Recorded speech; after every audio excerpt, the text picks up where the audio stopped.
I first saw The Wizard of Oz when I was 4 years old. Well, I didn't so much watch it as I did cower behind the couch, afraid that the Wicked Witch was going to jump back onto the screen and scare the crap out of me. She was the scariest thing I had ever seen, and I couldn't for the life of me figure out why she wanted to torment poor Dorothy in that way. I'll get you, my pretty, and your little dog, too. Of course, I didn't know at the time that Margaret Hamilton, the woman who played the Wicked Witch, was a mother and a former school teacher, and by all accounts, she was a kind-hearted woman who hated the idea of frightening children like me. That's why 30 years after The Wizard of Oz was released, another icon of children's entertainment invited her to slowly strip away the veil to reveal the truth of who she was. I'm Dara Star Tucker, and this is The Breakdown. Margaret Hamilton was born near Cleveland, Ohio, and always dreamed of a career as an actress. She worked as a school teacher for a short time, but the acting bug just wouldn't let her go. She never had what would be considered as leading lady looks, but she found steady work as a character actress. The Wizard of Oz had always been one of her favorite books, so she was thrilled when she got the call to do the movie. He said, they're sort of interested in you for a part in The Wizard of Oz. And I said, oh, gosh, think of that. I said, I loved that story from the time I was 4 years old. What is it? And he said, well, the witch. And I said, the witch? And then he said the final thing. He said, yes, what else?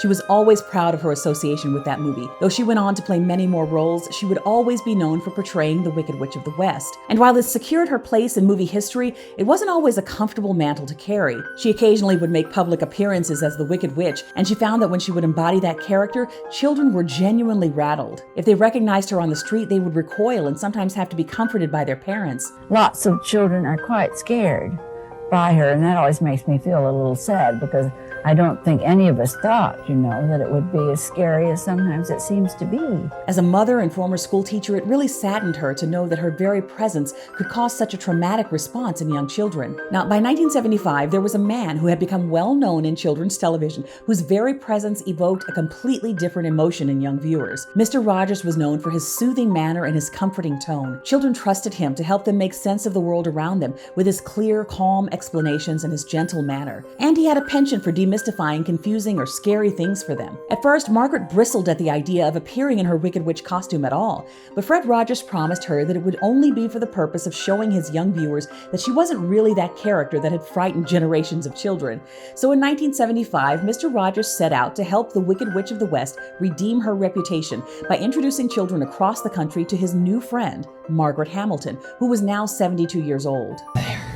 There. There. Well, there's your old friend, the Wicked Witch of the West. How did she talk? Well, she talked like this. It's very nice to see you. Oh, that would be fun to be able to talk like that. You can. They all can. You can do it too. You have grandchildren, don't you? Yes, I have. I have 3. Now, Sesame Street producers must have taken notice because just 1 year later, they asked Margaret Hamilton to appear on an episode that was meant to accomplish the same purpose. Fine, feathered friend, you've got my broom now. Well, and I'm not your fine feathered friend. Oh, you're not. Well, give me back my broom. Don't give it back to me. Don't give it up. No, they say no. No, give it back. I'll take it. I'll take it. The Wicked Witch was up to her old tricks again and was terrorizing residents of Sesame Street. Well, I'll fix you. You may think you see the end of me, but you haven't. I'll be back. Not surprisingly, this was a rare miss for Sesame Street producers. The episode, which was meant to teach children how to confront their fears, completely backfired when parents flooded their local PBS station with letters complaining that their children were scared senseless. Needless to say, this episode was immediately pulled and was banned from the airwaves. It recently resurfaced on Reddit after 45 years in the vault. This would be one of Margaret Hamilton's final TV appearances as that character. Thank you for coming. Oh, it's been lovely to visit with you. And I'll see you a Thank little you for later having over me. there. There I am.